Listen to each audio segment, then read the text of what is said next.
Artificial intelligence is transforming the future of healthcare.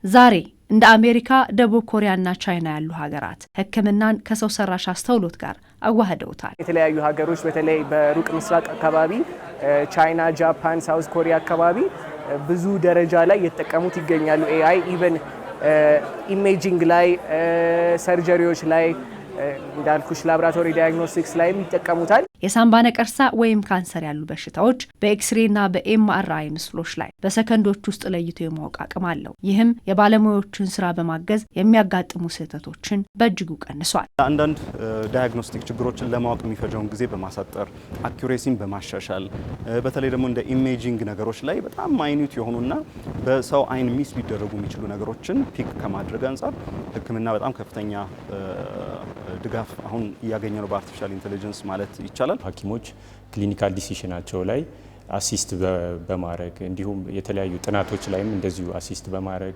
እንደ ሆስፒታል ማኔጅመንትም የታካሚዎችን ስኬጁል አሬንጅ በማድረግ በድራግ ዲቨሎፕመንት አሁን ላይ በጣም ትራንስፎርም ማድረግ የሚችል ቴክኖሎጂ ነው። በዋናነት ለሐኪሙ በፍጥነት የህክምና እንዲሰጥ ወይም ደግሞ ወሳኝ የሆነውን መድኃኒት እንዲያዝ ይረዳዋል። ስለዚህ ለታካሚው በአጭር ጊዜ አስፈላጊውን የሆነ ህክምና እንዲያገኝ ያግዘዋል ማለት ነው። ኢትዮጵያም በጤናው ዘርፍ ጥራትን ለማረጋገጥ ይህንን የዲጂታል አብዮት በቁርጠኝነት እየሰራችበት ነው። ሀገራችን የህክምናው ዘርፍ ከሰው ሰራሽ አስተውሎት ጋር አዋህዳ መስራቷ የተቀላጠፈ የጤና ስርዓት ለመገንባት ያግዛታል። በተጨማሪም ትልልቅ ውሳኔዎች የሚያስፈልጋቸው የውስጥ ደዌ ህክምናዎች ላይ ሰው ሰራሽ አስተውሎቶችን አገልግሎት ላይ ማዋል ትልቅ አበርክቶ ያለው በመሆኑ ነው። የጤና አገልግሎቱን ጥራት እንዲሁም ፈጣን ምላሽ በተለይ ህመምተኞቻችን እንዲያገኙ ወይም ደግሞ ሐኪሞቻችን እንዲያግዛቸው እንዲያረግ ያንን የመሳሰሉ ስራዎችን በጋራ ለመስራት የምንችልበትን እንግዲህ ሰፊ ስራዎች እየሰራን እንገኛለን።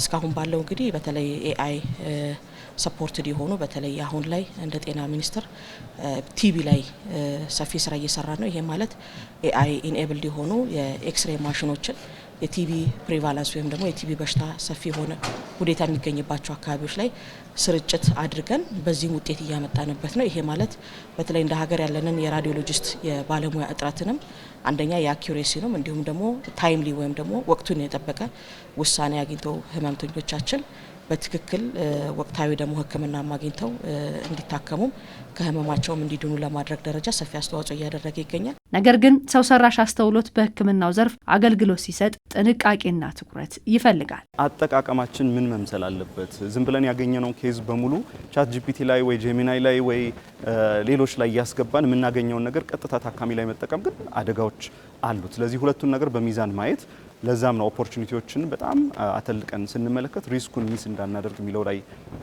ያተኮርኩት ለዛ ነው እና ከዳያግኖሲስ አንጻር ከትሪትመንት ፕላን አንጻር ከፎሎ አፕ አንጻር ያሉት አድቫንቴጆች ሰፊ ናቸው።